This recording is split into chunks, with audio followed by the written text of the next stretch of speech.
Isang paalala, ang video na ito ay ayon lamang sa aking sariling pananaliksik. Hindi ko nais na pilitin ang sino man na maniwala sa videong inyong matutunghayan. Kung hindi kayo kumbinsido sa mga impormasyon at taliwas ang inyong paniniwala sa kaalamang aking ilalahad, maaari kayong gumawa ng sarili ninyong pagsisiyasat para sa inyong kakontentuhan. Ang videong ito ay gabay lamang sa mas malalim na kaalaman at pag-intindi at hindi gawa ng isang profesional. Naniniwala ako na malaya tayong magbigay ng opinyon at suhestyon bilang malayang mamamayan ng Pilipinas. Maraming salamat po. Hanggang sa ngayon ay questionable pa rin ang pagkatao ni Alice Guo, ang kasalukuyang alkalde ng lalawigan ng Bamban sa probinsya ng Tarlac. Siya ngayon ang paksa ng maraming mga balita sa Pilipinas at sa ibang mga bansa dahil na din sa pagkakasangkot ng kanyang pangalan sa isang Pogo Hub sa kanyang lalawigan na kanya ring nasasakupan. Sa ngayon ay tila mas pag-uusapan pa siya dahil naman sa mga hindi magkakatugma niyang nagiging mga sagot sa mga senador tungkol sa kanyang pagkatao. Iba ang kanyang mga sinasabing mga sagot kumpara sa mga nakasaad sa mga legal na dokumentong hawak ng ating mga mamabatas. Tila naririndi na rin ang ilan sa ating mga senador, tulad na lamang ni Senator Loren Legarda sa paulit-ulit nitong tugon na tila kinabisado na dinumano ng alkalde ang kanyang mga nagiging sagot. Nung maliit pa lang po ako, nung 1986 po, wala na po talagang malala. Although ayaw ko po talaga ma-mention yung word na wala po ako malala, pero wala po No, talaga I'm not ako maalala. asking about the day you were born. Obviously, nobody knows that. Huwag tayo magpilosopo po dito. Madam Senador, lumaki po ako sa farm. Kinulong po ako na tatay ko. Paulit-ulit naman, parang memoryado nyo. You don't have to say the same thing. Basta sa farm po. Tell us about your child. Ako sa farm. Basta tell us about your child. Sa farm. Ano ba? Huwag tayong robot. Ayon sa alkalde, anak umano siya sa labas. Nabuntis ng kanyang ama na isang Chinese ang kanilang kasambahay at kanyang nanay na si Amelia Lial na hindi nito nasilayan kahit kailan. Subalit ang nakalagay sa kanyang birth certificate, kasal ang kanyang mga magulang na sina Angelito Guo at Amelia Lial, habang ipinagpipilitan ni Guo na hindi umano kasal ang kanyang mga magulang. Alam mo ba na kasal yung father mo at saka mother mo? Naitanong ko rin po sa kanya, sabi po niya sa akin, hindi po sila kasal. Wala po akong idea po dun sa birth certificate ko po, na hindi po ako yung nag-prepare po ng birth certificate ko po. Dahil dito ay pinacheck ni Senador Hontiveros ang pagkatao ng mga magulang ni Guo, subalit lumabas na wala silang mga marriage at birth certificate. Walang birth record at all. Sina Angelito Guo at Amelia Lial.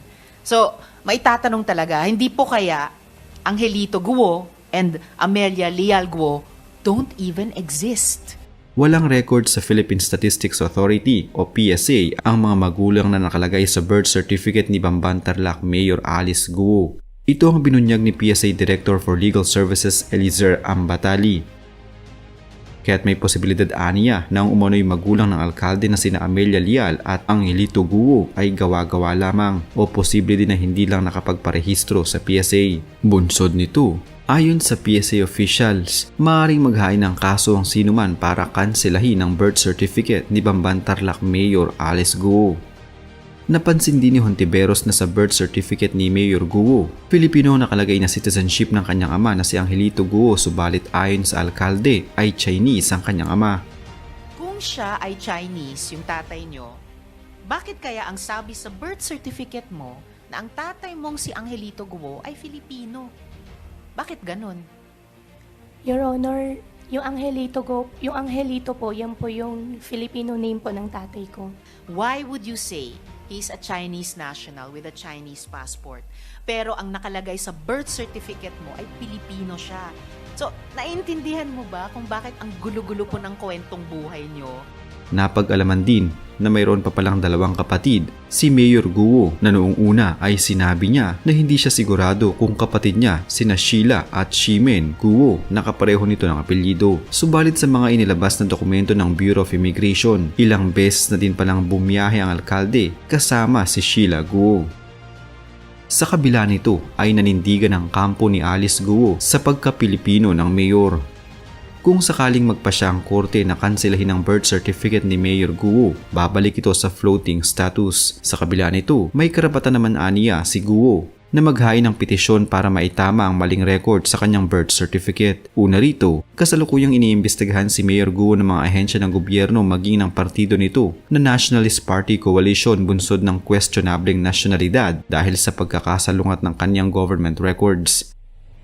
Samantala, Inamin naman ni Ambatali na marami pa ring mga Pilipino ang walang birth certificate kung saan nasa 3 milyon ang hindi narerehistro na kabilang sa vulnerable groups.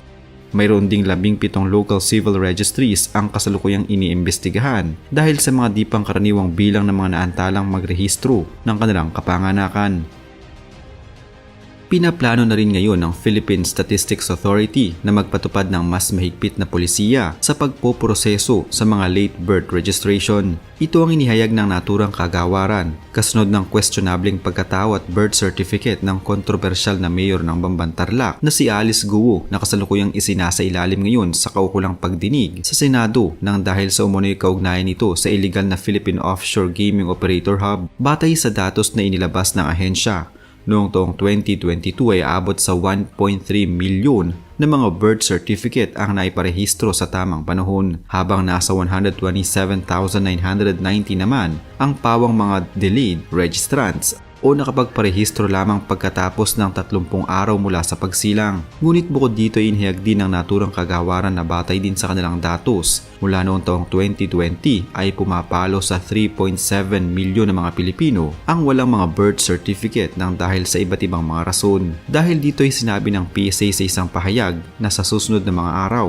ay magpapatupad na sila ng supplemental guidelines para sa mga delayed birth registration at kabilang sa mga hinihinging requirements sa ngayon para sa pagpoproseso ng late registration ng birth certificate ay kinabibilangan ng marriage certificate of parents, certification ng paggamit ng apelyido ng ama, baptism certificate, school records, voter certification, medical records at barangay certification. Maaring makasuhan ng perjury si Bamban Tarlac Mayor Alice Guo kung mapapatunayan na hindi talaga ito Filipino citizen ayon kay Commission on Election Chairman George Garcia. Sa isang panayam sa COMELEC Chief, ipinaliwanag nito na nanumpa sa mismong Certificate of Candidacy si Mayor Guo. Subalit sinabi din ni Garcia na walang tumutol o naghain ng disqualification case noong kandidato pa lamang si Guo maging noong nagparehistro ito noong Abril 2021.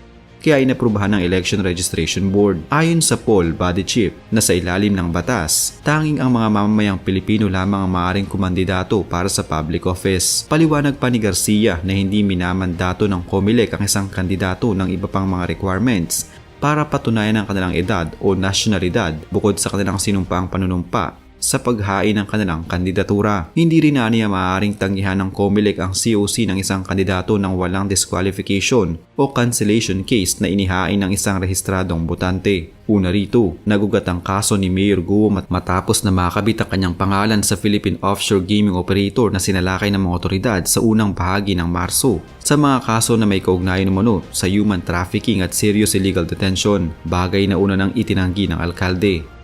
Samantala, maaari pa rin tumakbo ng kandidato sa ngayon para sa May 2025 midterm elections ang kontrobersyal na alkalde ng Bamban Tarlac na si Alice Guo. Ito ang inihayag ng Commission on Election sa gitna ng mga kontrobersiya at misteryong bumabalot sa pagkatao ni Guo na iniuugnay din ngayon sa iligal na operasyon ng Philippine Offshore Gaming Operator sa Bamban Tarlac. Paliwanag ni COMELEC Chairman George Garcia, maaaring kumandidato ang isang local official para sa halalan hanggat wala pang inilalabas na final conviction ng korte ukol dito. Aniya, sakaling maglabas din ng suspension order ang Department of Interior and Local Government laban kay Guo, ay pahihintulutan pa rin ito ng poll body na makapaghain ng kaniyang Certificate of Candidacy sapagkat hindi aniya may tuturing na final conviction o judgment ang suspension order na inilabas laban sa isang opisyal. Kung maalala, una rito ay naglabas ng rekomendasyon ang DILG sa Office of the Ombudsman para suspindihin si Guo nang dahil sa kanya umunong pagkakasangkot sa mga iligal na operasyon ng Pogo sa bayan ng Bamban, habang naglunsad na rin ang sariling investigasyon ng National Police Commission upang ipatanggal ang kapangyarihan ni Guo bilang alkalde na mamamahala sa mga pulis na nakadestino sa kanilang lugar. Ako po ay isang Filipino. Oh, yun lang po. At Maraming salamat. lalo na po hindi po ako spy.